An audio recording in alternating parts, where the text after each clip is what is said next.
Good afternoon. Welcome to Grace and Gavel, where truth meets compassion. Today, we're talking about Robert Chambers, privilege, sympathy, and who the system bends for. When the story changes for some people, there are crimes that horrify the public, and then there are crimes that are explained away. Not because they are less violent, not because the victim mattered less, but because the person accused fits a story we are reluctant to disrupt. The case of Robert Chambers is not just about what happened in Central Park in 1986. It's about how narrative, privilege, and the perception shape justice, and how sympathy can be quietly redirected away from the dead. Let's talk about how he was seen. Robert Chambers was young, white, attractive, educated, and from a well-connected background. Before the crime was ever discussed, the story had already begun to form. He was described as troubled, sensitive, promising, a product of pressure, a boy who had lost his way. This language mattered, and this language shaped the perception of who he became. Because from the beginning, the public conversation centered not on the victim, but on him.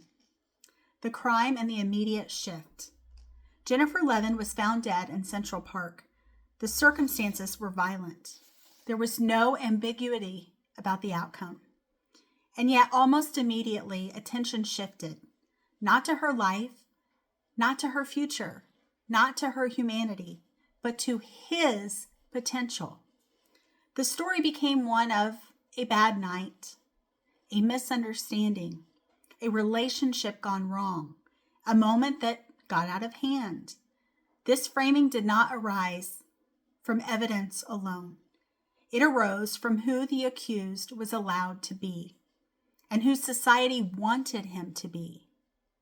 Do you remember his nickname? He was the preppy killer. The power of a believable defendant. Chambers did not need to prove innocence to gain sympathy. He only needed to appear relatable. And relatability is one of the most powerful shields in the justice system. People asked, what about his future? What about his trauma? What about the pressure he was under? These questions were not wrong in isolation, but they were asked out of order, before accountability, before truth, and before grief. And when empathy is extended prematurely, it reshapes outcomes.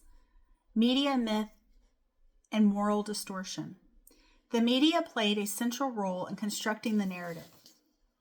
Chambers became known not by his actions, but by a nickname that softened the crime: the preppy killer. The phrase itself was kind of an erasure. It reframed violence as an aberration. It aestheticized brutality. It invited curiosity instead of reckoning. And most importantly, it suggested that this was not the kind of person who should be fully punished. Consent, blame, and the shifting of focus.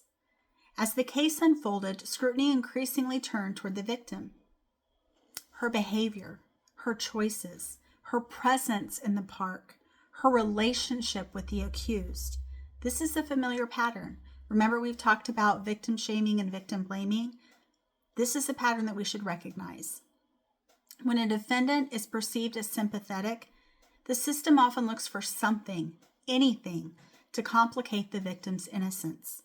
Not because it is legally required, but because it makes leniency feel justified, whether or not it is. The outcome and what it signaled. Chambers ultimately pled guilty to a reduced charge.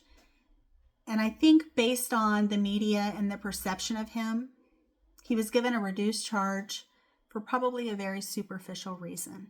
Because people found him attractive, they trusted him, they thought about his future, versus the actual victim, Miss Levin, had no future because of Mr. Robert Chambers. The sentence reflected mitigation, compassion, concern for rehabilitation. And again, the question was not whether mercy is ever appropriate. The question is who receives it automatically.